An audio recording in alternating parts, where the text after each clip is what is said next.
All right. Hey, everybody. My name's William. This is my wife, Jul. Welcome to the podcast. We're going to be answering your questions that you've sent in, that you've texted in on marriage, dating, parenting, all things relationship. All the things, yes. To start off, I just want to share everybody a little bit about us. Yeah, so William and I have, we dated in high school, and we kind of met at the end of high school, dated long distance for about 4 years while we were in college. And then we've been married since for about 19 years together. 19. Married 15. for 15, together for 19. Yeah. We now have 3 boys under the age of 9. We balance 2 careers. I am back in school. We do sports and extended family and all of the things. So pretty busy, but exciting. Yeah. So we've been in ministry, since we were dating. We started dating when I was at Bible college, and so that's always been a huge part of our life. And then Jewel graduated from Florida State Nursing School, and now is back getting her doctorate in nursing. So busy life, but it's a huge blessing what we get to walk through. So, and for us, we are really passionate about marriage, about families, about parenting. We really feel like we've learned a lot. We've had a lot of great examples in front of us and learned a lot of hard lessons along the way as well. So, as we've been preparing for this marriage series and, been praying about it, man, this is something that was kind of brought up that we're like, man, we love to answer questions, knowing in this series, there's some big principles that are being talked about, but there's always like specific questions that people have. So, Sure. Yeah. So in what we've seen, we have been guilty of ourselves is, it's easy to have friends that you joke about with all the life craziness, but the things that are hard and challenges for us and what we see with friends and couples and families is that, we tend not to talk about that and not to share and not to ask questions, not to ask for help when we're struggling. We know now that the divorce rate is higher for people in their 20s than ever before, than in, the traditionally 50s, 60s, that type of thing. Yeah. So there's a lot to, building a solid foundation now and working on these things now. So we really want to share that. We want to be open and go through these questions together and let it help. Yeah, exactly. And if we're prioritizing our marriages and our kids and our families, like that impacts everything else. And so if you prioritize it, it impacts it in a good way. If you don't prioritize it, it impacts it in a bad way. So we felt like the best way to lead our church and our community is to help answer some questions. So why don't we jump in? The first question that we got was, what are wise ways to prepare your marriage for parenthood? Big question.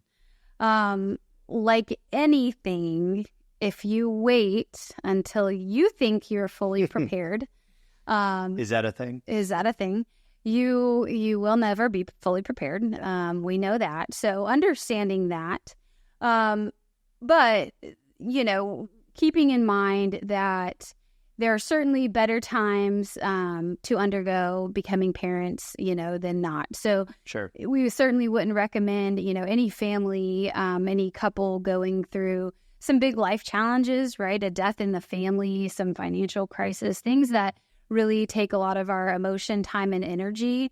We would say that might not be the most opportune time. Or your marriage is struggling and you're like, oh, let's throw a kid in the mix. Right. And as silly as that sounds, there are a lot of couples guilty of that. Sure. And it's easy to do that and think that that is the answer. But as we can tell you, that only makes things more difficult. And your foundation has to be solid in order to successfully, enter parenthood. So certainly not, you're never going to be fully prepared, right? But waiting to a time that you guys have been able to establish a good relationship and a good marriage, and you feel like you have, talked about it and you're ready to take that step. Sure. I know for us, we were married for 5-ish, 6 years before we had Liam. And there's pros and cons to waiting or not. Like for us, that was we had time together before we kind of entered into this next phase. And I'd say, so the best way to prepare is something I think we learned from this mistake is be prepared to know that life is going to change and life is going to be different. We kind of had this mindset that like, man, this kid is entering our world, which is in some ways 100% true, right? The other side of that is, man, this kid is going to rock your world and it is going to flip it upside down. And all of a sudden, man, you have this, this whole nother human that like takes priority. And so I think as you're preparing for parenthood, as you're, preparing for, what's ahead, it's taking that moment to say, okay, things are going to look different. I don't know how they're going to look different, but let's talk about it and make sure we understand that like, hey, you might not be able to go tailgate for 5 hours before a football game when we have a newborn. That's a reality. That's real life. Yeah. No, for sure. That's a great piece of advice. One thing, some tangible ways, I think one of the best things that intentionally at times, unintentionally at other times, we did was kind of seek a friendship of a couple, a family that's 5 to 10 years ahead of you in life. It's not necessarily age, obviously that differs, but stage of life. So, for us, when we were dating and into our first couple of years of marriage, we had friends who had a couple of kids.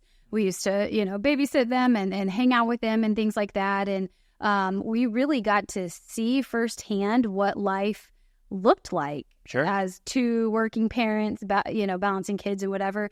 And beyond just seeing that example, but having somebody that can kind of speak some encouragement and some words of advice into you, some mentorship.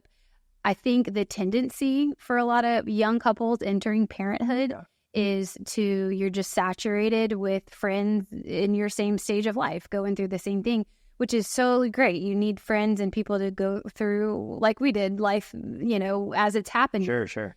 But there's a lot of value to having some mentorship older to seek advice and to seek help and to kind of see how they do it. So I think that's incredibly valuable. Oh, yeah, totally. And a thing I heard recently that I think is so important for parents and for all of us, like parents constantly have to be learning. We constantly have to be learning, for, like I said, early on we had those examples. Now we have those examples. Our boys are 3, 6, and 9, and we have friends that their kids are in middle school or in high school, and we're saying, hey, what's it like? What are you kind of walking through? And just learning from them, and kind of what that is. So I think that's vital. I'd say one piece of advice I give every new dad or a husband that's about to become a dad is this, that, man, you're about to, especially early on, you're about to share your spouse, you're about to share your wife for the first time. This was like a big shock to my system, right? Where we have been married, we dated for 4 years, we've been married for another 5 years before we had a kid. And so we had traveled a bunch, done a bunch of different things. And all of a sudden, Liam's kind of dropped in our lap. And for you, like, you grew him inside of you. And for me, I'm like, oh, this is cool. This is awesome. I'm about to be a dad. And then he just showed up one day. He just showed up and it was almost passed out.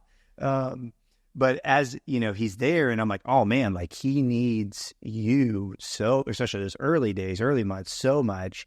And there was this, like the reality is there was this natural, like kind of jealousy that was kind of built up. Sure. And I'm like, what's wrong with me? And so talking to dads and, husbands, like, man, that's normal. And like, you work past that. Like that's something in that brief season that like, you work past and you recognize, okay, the best thing I can do for my wife and for my son is to love them, to be there for them, and to share my wife with my son. Yeah, sure. Very good. Okay, moving on to our next question. Mm-hmm. How do you keep intimacy in your marriage after becoming parents? Good one. Yeah. Man, preface it with this. The best thing you can do for your kids and for your family is to prioritize your marriage. Prioritize your marriage and to have a healthy marriage. A big part of having a healthy marriage is to have a healthy sex life.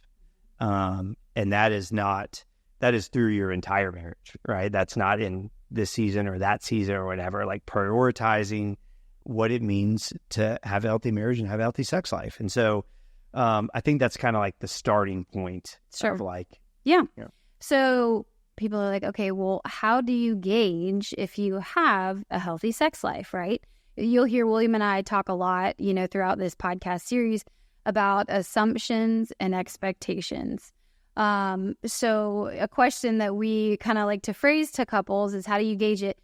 If someone was to ask your spouse, hey, do you have a healthy sex life, or do you think that you have a healthy sex life? Sure. What would their answer be, right? So it's knowing if you're even on the same page to start, right? Prior to parenthood. Sure. But certainly, getting into parenthood, growing your family and things like that. So kind of a baseline question and a thought process for each other is to, hey, where are you guys at now? Yeah. And I would say throughout the whole process, it's talking about your needs, talking about your expectations, talking about, what you're feeling, like working through, especially when kids are the equation, Yes. So assumptions, right? Yeah. Assumptions are incredibly detrimental for any successful relationship of any kind. Certainly carries over to your intimacy, to your sex life. So assuming that you know what they're thinking, assuming that they know what you're thinking. I perfect example for us, when we had just become parents, when I, was pregnant, obviously, it was the first time in a long time. And some of those first couple months of having a newborn are the most challenging physically, emotionally, all of the things, especially for a mom. And I just assumed that William knew I was always exhausted, right? Exhaustion was your... read your mind, obviously. Right. Was your baseline. He knew that I was emotionally drained all the time. And though it may seem obvious to you, it might not be obvious to your spouse. And that's, you want to give them the benefit of the doubt that, hey, they cannot read your mind. Sure. So we had to learn from some failures that we had to talk about it. Yep. We had to, like it or not, it's not the most fun conversation, but we had to talk about it and eliminate those assumptions. Yeah, exactly. And once in that particular instance, once we eliminated the assumptions and we talked about it, talked about how we felt, talked about what I was feeling and what you were feeling, which were totally different. And two totally different, experiences, even though we're living in the same house and just added the kid, right? Even talking about the feelings that are selfish and like acknowledging, I think that's important, like acknowledging, hey, this is how I'm feeling. And honestly, I don't like that I feel like this, but it's honest and it's true. And it allowed both of us to sympathize with each other, Absolutely. How we felt, and what we were thinking. And I'll just add this, husbands, intimacy starts outside of the bedroom. Like 100% starts outside of the bedroom, right? Like, how you love and you care for your wife in any season, and how you communicate and how you share, like I said, share how you feel. You're able to hear and receive how she feels. Like that breeds intimacy in the bedroom, And so, like, tip, don't be dumb. It starts outside the bedroom. It starts with communicating, talking about how you feel, hearing how she feels, truly caring for each other. And absolutely the opposite is true of, women too and wives too. It's encouraging your spouse, obviously, outside of the bedroom in life and having those open and honest, communication and times that you talk about that together is absolutely huge. So wives, same challenge to you guys. It's just as important. Yeah, totally. All right, next question. Can you support your spouse who is in school full time and take care of kids? We're planning kids and are nervous we will be too busy with my spouse in school for 7+ years. Big question. The short answer is yes. You can do it. You can do it.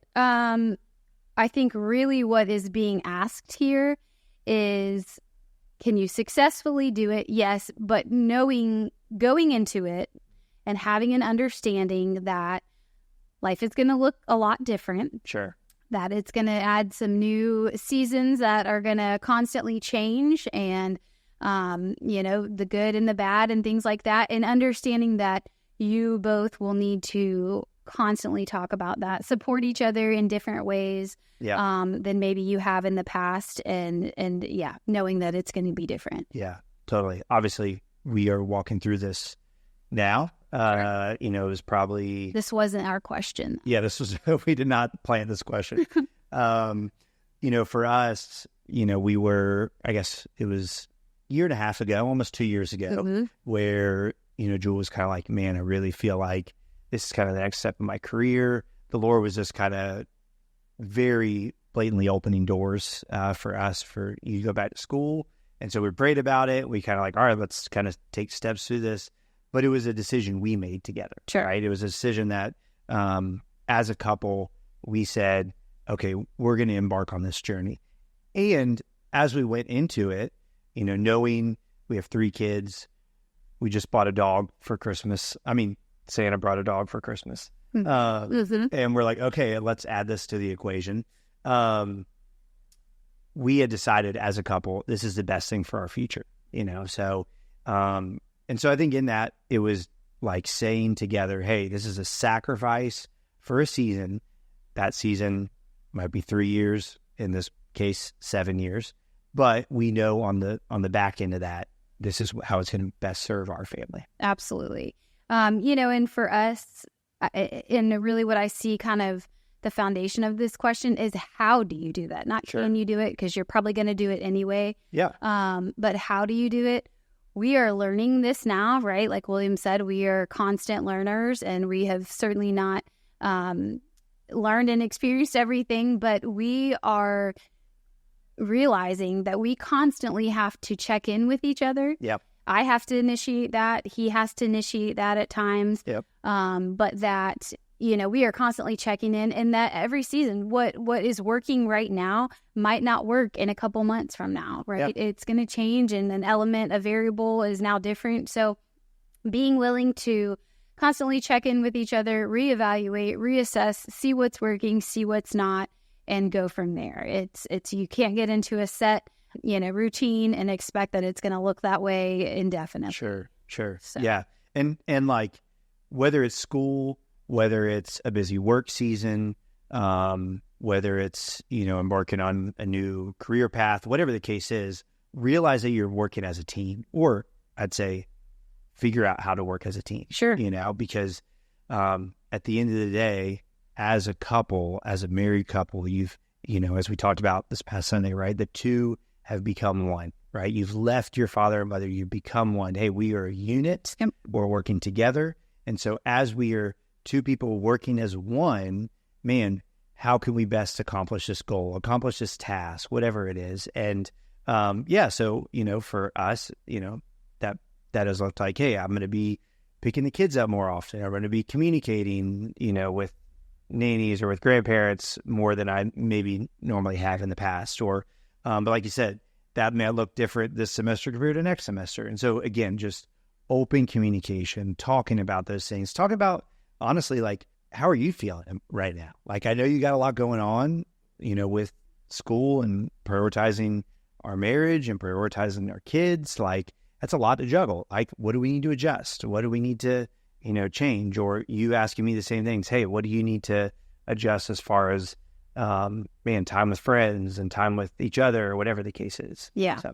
And just one last thought on that, because again, we are learning this, but there is no commitment that you as a couple or you as a family should take on, that should ever be first place, right? You'd really, truly, constantly need to prioritize your marriage and your family as your first priority. And if those needs aren't getting met, it is your responsibility as a couple to reevaluate, like even with school, your career, sure. No matter what it is, important as it is, nothing is more important, of course, than your marriage, than your family. So just making sure that you don't ever reprioritize your structure with that. I think is huge. Yeah, totally. Last question for today. So what are your thoughts on how men and women should approach dating specifically the roles as men and women in initiating a dating relationship?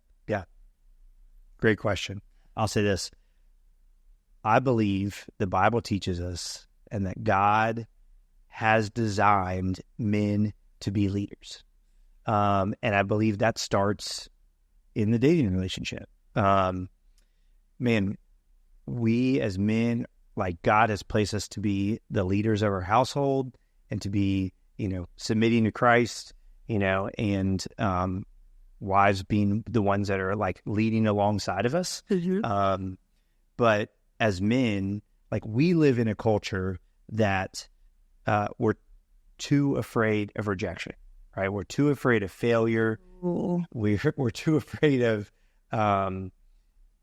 trying new things because we think we're going to get rejected, right? We try and we're consistently trying to instill this in our kids, right? Of, little side tangent, of it's okay to fail, right? The only lessons you learn in life are when you fail. And so whether that's trying new sports or trying new things or, going and, riding a skateboard and like busting your knee on the road or whatever it is, right? Like, you don't know until you fail, you know? And so I think in a dating relationship, like, in the dating context, like we see this, we have friends that their boys are in high school, right? And, she was telling us the other week, like kind of the thing that they do is the boy goes and asks the girl's friend, hey, would Jul go to prom with me? And then they would get confirmation she's going to say yes, right? And then they play this big elaborate thing of how they're going to ask him to prom, right? Okay, cute, funny, whatever. Like, I look at that and I'm like, man, you're just afraid to be rejected. Like, you're just scared to be rejected. Absolutely. And so men, like if I'm giving advice to like men on dating, one, don't be afraid to be rejected. Put yourself out there. Be respectful. Like, be respectful to the women that God's put in your life, right? But don't be afraid to get rejected. And then the other side of that is don't put too much weight in dating, right? There's not too much weight in a date, right?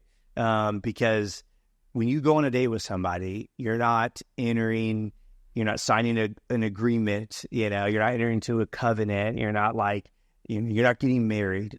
The point of dating is to know, like, hey, is this somebody I want to be with the rest of my life, right? So don't put too much weight into like, being rejected, and don't put too much weight in pursuing somebody in a relationship. Yeah. Yeah. I mean, and I think as women, we do kind of have a natural desire to want to be pursued, to want to be asked, not asked through a friend and a friend and a friend. And we do, and that's a good thing. I also don't necessarily think it's a bad thing for women to pursue a guy by any means. And what I would say is I feel like in our culture today, we're seeing a bigger shift, right? A shift from men that used to pursue women to women that pursue men. And that's probably for a lot of different reasons. Sure. That you kind of were touching on and talking about. But I think the red flag women in that is that you can kind of set yourself up for a relationship that you don't like. Because if you take too much initiative and you are always the one taking initiative and pursuing, that can become a comfortable place for that guy to be. That he is content and fine in that, and that you don't really get, that desire that you have to be pursued and dated back, so to speak, is not there. So I would definitely say that's the danger in that, or the red flag in that. And wanting to be sure that, that's an equal thing and understanding as you go through the dating process with somebody. For sure. Make your intentions known. Yep. But don't be surprised if he didn't pursue you when you're dating. Don't be surprised when he doesn't lead down the road. I can't help but think of the time I asked you to be my girlfriend. You remember that? I do. I was in California. You were here. And I remember I was like talking to the guys and like, that I lived with. I'm like, I'm going to ask her, and we get on the phone and it's a phone call. It's late because, we're old. And so like there was 3-hour time difference. 3-hour time difference. And you had to wait till nights and weekends to like have, I don't even 3 know. minutes. Yeah. Story for another day. But I remember like hanging up the phone and being, classic William. I probably didn't communicate it very well, but I remember getting off the phone and being like, she said no. Like I got rejected. And I walk into the apartment, all the guys are like, oh, how'd it go? And I'm like, dude, she said no. Like, I don't know what happened. Like I totally misread it, And I remember texting you. Remember this? I remember texting you and being like, well, that was awkward. And like you immediately called me. You're like, no, that's not. I do like you. I just didn't understand your conversation. Something like that. Yeah. Exactly. But, for us, like that was a big step for me of just kind of like, I'm putting myself out there. I don't know how this is going to go. Right. But it gave me confidence. It gave me like boldness in pursuing it. Absolutely. Yeah.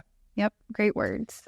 Awesome. Well, that's it for today. Thank you guys for joining us.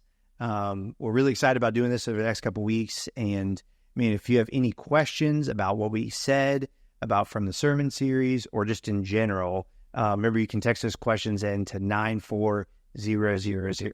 We would love to hear them. We have loved going through these and just want to continue to do that. So again, if they spark, further questions from today or through this series, share with us. Yeah. We want to dive into it. Yep. Awesome. Thank you, guys. Thank you.